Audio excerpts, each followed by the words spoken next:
ऐसी लड़कियां हैं जो मुझे आज सुन रही हैं और जिनका करियर अभी बनने की स्टेज पर है या बहुत ही 3-4 साल के समय में उन्हें अपना करियर बनाना है, मैं उनको ये मैसेज देना चाहती हूँ कि सबसे पहले अपने आप को फाइनेंशियली इंडिपेंडेंट करें।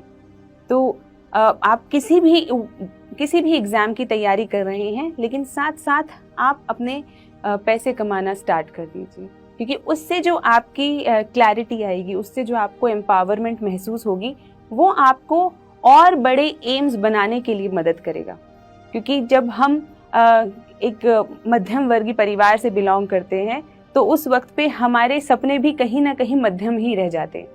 तो जब हम उन सपनों को, बड़े सपनों तक पहुंचने के लिए हमें ऐसा लगता है कि शायद हम वहां तक नहीं पहुंच पाएंगे, शायद हमारे पास वो रिसोर्सेज ही नहीं है, वो सपोर्ट ही नहीं है, वो गाइडेंस ही नहीं है जो हमें उन सपनों की उड़ान तक ले जाए। जैसे कि मैं अपना बता सकती हूँ कि जब मैंने यूपीएससी की तैयारी करी तो मेरे पास कोई गाइडेंस नहीं थी, खास रिसोर्सेज भी नहीं थे और सपोर्ट था मेरे पास, मेरे पेरेंट्स का बहुत अच्छा सपोर्ट था। लेकिन ये बहुत सारे अलग अलग चैलेंजेस आते हैं। तो इसीलिए सबसे पहले आप जिस भी लेवल की सरकारी नौकरी के लिए तैयारी करना चाहते हैं, किसी प्राइवेट फर्म में एंगेज होना चाहते हैं, एक नौकरी ज़रूर ले लें। इससे 2 फायदे होते हैं। पहला, जब आप फाइनेंशियली इंडिपेंडेंट हो जाते हैं तो आप उस फ्रीडम को महसूस कर सकते हैं कि जब आप अपने पैसे कमाते हैं और खुद से अपनी मर्जी से खर्च कर सकते हैं, तो वो एक अलग तरीके की फ्रीडम आप महसूस करते हैं। और जो वो फ्रीडम है वो आपको ऊंचे सपने देखने की इजाज़त देती है, ऊंचे सपने देखने की हिम्मत देती है।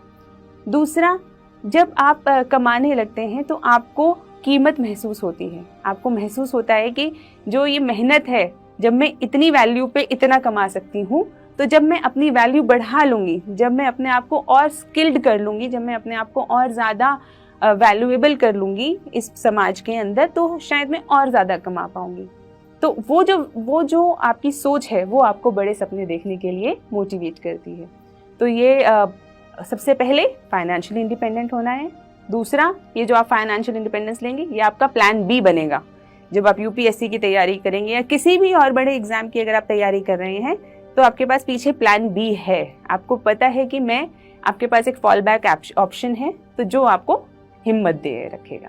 अक्सर लड़कियों के माता पिता पे एक और बहुत बड़ा दबाव होता है कि उनकी शादी कर दी जाए। तो जो ये दबाव है, ये कहीं ना कहीं उनकी प्रोफेशनल ग्रोथ में बहुत बड़ा हर्डल है, बहुत बड़ा रोड़ा है। तो इस दबाव को पेरेंट्स कैसे हैंडल करें और जो हमारी गर्ल्स हैं वो कैसे हैंडल करें, ये बहुत ज़रूरी है।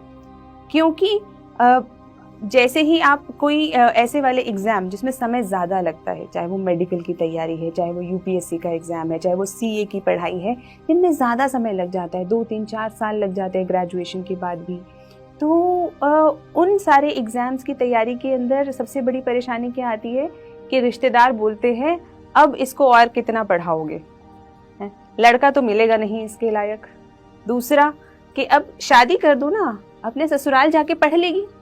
तो इस तरीके के जो वाक्यात होते हैं, इस तरीके के जो सजेशंस होते हैं, वही अक्सर एक लड़की की पढ़ाई के रुकने का कारण बन जाते हैं। तो ऐसा जब लोग पूछते हैं कि हमारे देश में लड़कियों की जो परसेंटेज या प्रोपोर्शन है वो सिविल सर्विसेज के अंदर और सीए जैसे एग्ज़ाम्स के अंदर कम क्यों है, उसका कारण यही है कि समाज जो है वो ज़्यादा पढ़ने वाली लड़कियों को एक तरीके के दबाव में रखता है कि अब पता नहीं इसके लायक लड़का मिलेगा नहीं, कब इसकी शादी कब करेंगे, ये 26 साल की हो गई, 27 साल की हो गई।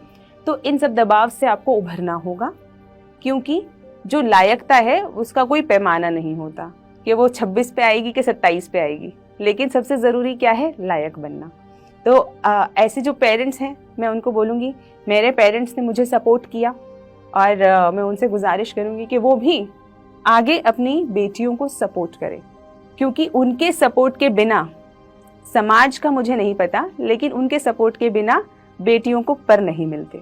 समाज तो शायद आपके साथ ना हो, लेकिन आपके परिवार आपके साथ अक्सर होगा, सरकार आपके साथ है और बहुत सारी स्कीम्स हैं, बहुत सारे रास्ते हैं। और आजकल तो इंटरनेट की दुनिया में सब नॉलेज और सारी चीज़ें बहुत ही फ्रीली अवेलेबल हैं आप लोगों के लिए।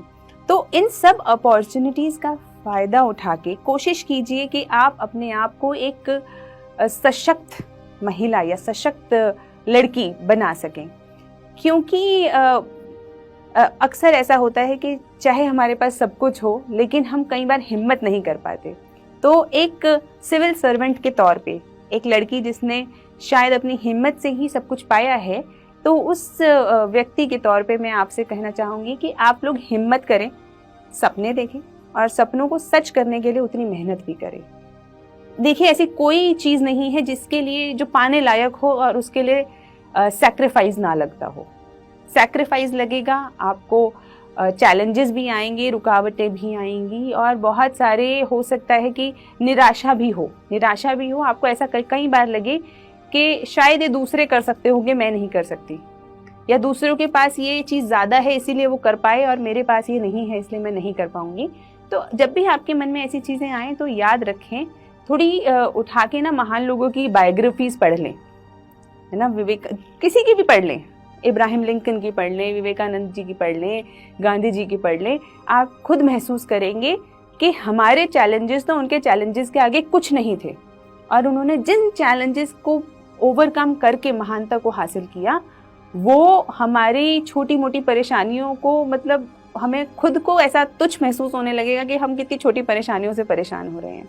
तो इसीलिए जो अपने आइडल्स हैं वो ऐसे लोगों को बनाएं जिन्होंने स्ट्रगल्स को पार करके जीत हासिल करी हो, और हिम्मत बनाए रखें, ऊंचे सपने देखें और उन्हें पूरा करने के लिए उतने ही सैक्रिफाइस, हिम्मत और